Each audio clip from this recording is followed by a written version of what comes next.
तो साल 2026 मिथुन राशि वालों के लिए कैसा बीतेगा, उनकी एजुकेशन की बात करें तो वो कैसा रहने वाला है, हेल्थ कैसा बीतने वाला है, ये जान लेते हैं।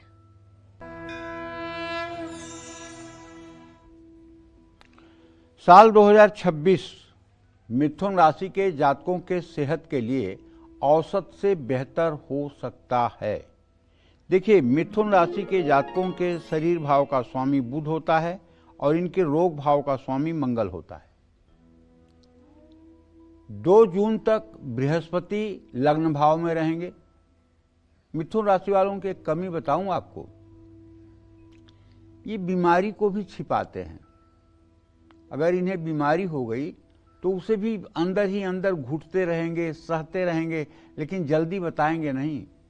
जब पानी एकदम नाक के ऊपर हो जाएगा, बर्दाश्त नहीं कर पाएंगे, तब परिवार में बताएंगे कि मुझे ये समस्या है। अगर रोग के शुरू होने में ही ये बताएं कि ये समस्या है तो शायद उसका इलाज आसानी से हो सकता है। एक तो ये कम बोलते हैं, अंतर्मुखी होते हैं मिथुन राशि के जातक, और दूसरे पीड़ा सहने में मास्टर होते हैं। तो मिथुन राशि के जातकों से मैं ये कहना चाहूंगा कि देखो, शरीर ठीक रहेगा तभी आप जीवन में दूसरे किसी लक्ष्य को प्राप्त कर पाएंगे। अगर शरीर में रोग की शुरुआत हो तो मैं नहीं कहता कि बहुत हाय तौबा करनी चाहिए, लेकिन कम से कम उपयुक्त इलाज तो करना चाहिए। हाँ, बृहस्पति आपकी राशि में ही रहने वाले हैं 2 जून तक। ऐसे में अगर आपके शरीर में वजन ज़्यादा है तो और भी वजन बढ़ने की संभावना बनी हुई है। काम में मन नहीं लगेगा, उच्चाटन होगा, जीवन शैली अस्त व्यस्त हो सकती है। ऐसे में पेट के रोग आपको परेशान कर सकते हैं। और ये जो मोटापा बढ़ने की संभावना है, ये तो बहुत गलत है। 2 जून से 31 अक्टूबर तक सेहत ठीक रहेगी, क्योंकि कर्क का बृहस्पति हो जाएगा, खान पान संतुलित हो जाएगा, सेहत में सुधार आएगा। लेकिन कमर दर्द, सांस लेने में दिक्कत, ये सब परेशानियां हो सकती हैं। हार्ट पेशेंट को इस समय अपना खास ध्यान रखना होगा। 31 अक्टूबर के बाद जब बृहस्पति सिंह राशि में गोचर करेगा तो आपकी सेहत सामान्य हो जाएगी। साल 2026 विद्यार्थियों के लिए बहुत शुभ है। 2 जून तक एकाग्रता मजबूत रहेगी, लेकिन आलस्य करने से नुकसान भी हो सकता है। 2 जून से 31 अक्टूबर तक बृहस्पति उच्च अवस्था में रहेंगे, माने कर्क राशि में रहेंगे। प्रोफेशनल या तकनीकी शिक्षा में सफलता मिलेगी। रिसर्च, पीएचडी या प्रतियोगी परीक्षाओं के लिए भी समय शुभ होगा। ट्रेवल, मीडिया मैनेजमेंट या कम्युनिकेशन फील्ड के छात्रों को लाभ प्राप्त होगा। 31 अक्टूबर के बाद आपका ध्यान भटक सकता है। इस समय छात्रों को औसत परिणाम ही प्राप्त होते हैं। आपकी मिथुन राशि है तो आपको मैं बताना चाहूँगा कि अगर आप अपने स्वास्थ्य को ठीक रखना चाहते हैं तो रोज़ सुबह आप गणेश चालीसा का पाठ करना शुरू कर दें। अगर आप गणेश चालीसा का पाठ शुरू करेंगे, भगवान गणेश का ध्यान करेंगे, तो पहली बात आप स्वस्थ रहेंगे।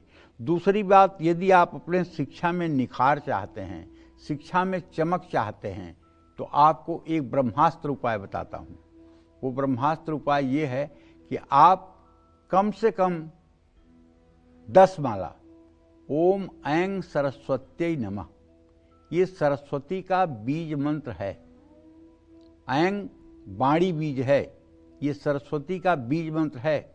ओम ऐं सरस्वत्यै नमः, इस मंत्र का रुद्राक्ष की माला पर अगर आप 10 माला जप करना शुरू कर दें, ये उन लोगों के लिए है जो लोग प्रतियोगी परीक्षा में सम्मिलित होने जा रहे हैं, जो लोग आईआईटी का एंट्रेंस देना चाहते हैं, जो लोग नीट के एग्ज़ाम में जा रहे हैं, जो लोग यूपीएससी की तैयारी कर रहे हैं।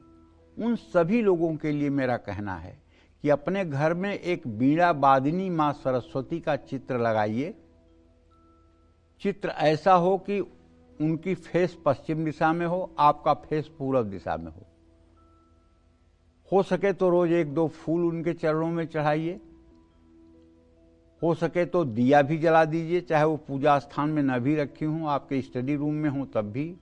अगर कुछ नहीं कर सकते हैं तो केवल उनके चित्र के सामने बैठ करके ओम ऐं सरस्वत्यै नमः, नहीं ज़्यादा बोल सकते तो 108 बार बोल लीजिए। नहीं 108 बार गिन सकते तो घड़ी के टाइम से 2 मिनट बोल लीजिए। ये वाणी का बीज मंत्र है। ये बीज मंत्र बोलने से गूंगे भी बोलने लगते हैं। इसका देवी भागवत प्रमाण है। गूंगे, जो गूंगे होते हैं, नहीं बोलना जानते हैं, वो भी अगर ऐंग ऐंग 5 बार कर लें तो वो भी बोलने लगते हैं। और अगर आप इस बीज मंत्र का जप करेंगे और आपकी मिथुन राशि है तो मुझे विश्वास है कि आपके एजुकेशन सिस्टम में परिवर्तन स्पष्ट रूप से आपको दिखाई देगा। जय मां विंध्यवासिनी।